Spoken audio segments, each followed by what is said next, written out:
Good day, students. Welcome to today's session. In today's session, we are going to look at the different types of keyboards. All right, so we will start off with the layouts in order for you to understand the two important layouts. And then from there, we will look at the examples of one of the layouts that we are going to discuss in this session. Now, let's define what a keyboard is. A computer keyboard is a device that allows a person to input text.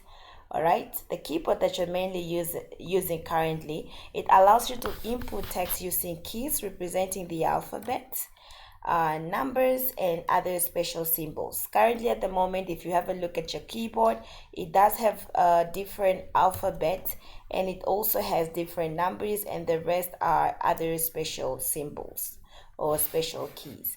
Now, these devices come in different shapes and sizes, all of which have their own advantage and disadvantages. All right, so this will be your homework.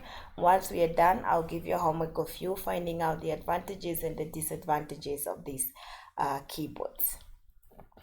Now, the keyboards are mainly divided into layouts. Okay, so in today's lesson, we are going to look at the two famous layouts, which is the QWERTY keyboard and then the Dvorak keyboard. Now, the QWERTY refers to the type of keyboard on a standard English. Okay, the name was given from the first 6 letters on the row above the home row keys. This layout is mostly widely used because of its convenience and universal standard. Now, the QWERTY keyboard is mostly used everywhere. Wherever you go or in whatever office you pop in, you realize that they are all making use of the QWERTY keyboard. So it's a universal standard keyboard that is used everywhere. Now let's try to look at the picture of how it looks like. So this is your QWERTY keyboard right here. Okay, and the name is always spelled out on the keyboard. If you ever look at the keyboard they are using right now, you will see that you exactly see the name right in front of you, which is QWERTY. Now let's try to look at the second one, which is the Dvorak. Now the Dvorak keyboard is a type of keyboard used for speed typing. So it was mainly used for speed typing back then. And most commonly used letters are arranged in home row, which makes it easy to type. So the way they arrange their keys, they arranged it in a way that it will make somebody to type very faster. Now the Dvorak is designed differently from left-handed and right-handed people. It makes typing easier to one-hand people. Now let's have a look at the Dvorak keyboard layout. So this is how it looks like. It looks absolutely different from the QWERTY keyboard, and I believe if you happen to get the Dvorak keyboard right now, you'll definitely be a little bit confused because it's absolutely different. It has a different layout. You know that the QWERTY keyboard starts with Q up here and the A and the Z. So everything is arranged in a way that they put the alphabets that are mostly used in order for it to help you to type much faster and so on. Yeah, so I wouldn't, like, I'm so much used to the QWERTY keyboard now. If I happen to get a Dvorak, it will take me time for me to adapt. I don't know about you though. Okay, so let's move on. So let's look at the examples of the QWERTY layout keyboards. So there are quite a lot of them, but in this lesson we'll only focus on the 3. So we have a flexible keyboard, ergonomic keyboards, and vertical keyboards. Okay.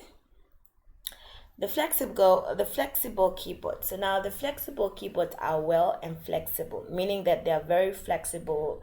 In other words, they are very portable. You can carry them anywhere. You can fit them in anything.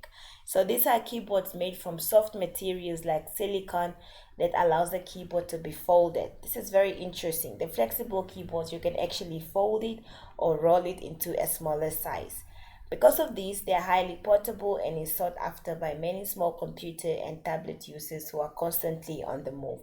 So it's mainly used by people that have as well small computers or tablets, that are probably having meetings everywhere they go and they will want to make use of their keyboard. So the most interesting part about the flexible keyboard for me is the rolling or the folding. You understand? So you can fold it in or roll it into a smaller size and put it into your bag and so forth. Now let's have a look at the flexible keyboard. So this is how it looks like right here. So you can actually just roll it in or fold it and then you put it inside your keyboard. So this one does still have a QWERTY layout. Okay.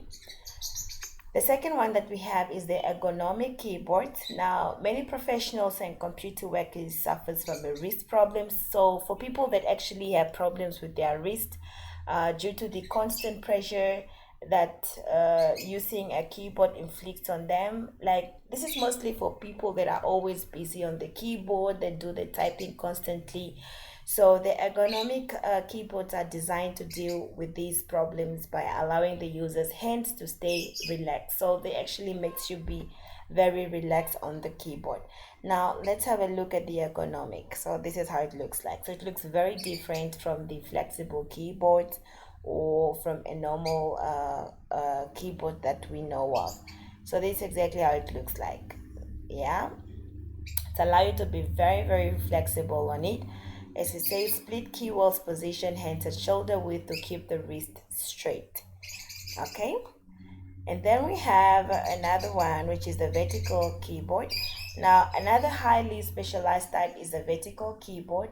Now this model is another take on the ergonomic structure. It's designed to relieve stress on the user's hands. So this one is mainly designed to relieve stress on the user's hands. The vertical keyboard feature three-dimensional concepts within a three-dimensional concept. All right, because it's split into two halves and each set of keys rises vertically, allowing the hands to lay on the edge to address the keys rather than lay flat. So let's have a look at the vertical keyboard. Okay, so this is how the vertical keyboard looks like. Very interesting, right? So it's actually splitted as well, and you can see how it is. Yeah, I know, right? It looks very fancy, but you know, it's not many people that make use of all these keyboards. It all depends on what type of keyboard you are mainly flexible with or you're comfortable with using. That all depends on you. If you have wrist problems and so on, you can probably try to purchase an ergonomic keyboard and so on. So we have so many examples of QWERTY keyboards out there.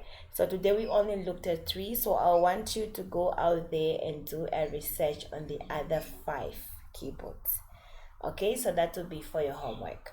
I want you to have a look at the other 5 examples of keyboards with their QWERTY layout and as well as with their pictures, and then we will have a look at them in the next class. So having said that, there is a quiz below. Please take it and do not forget to fill in the register. Thank you so much and enjoy your lovely day.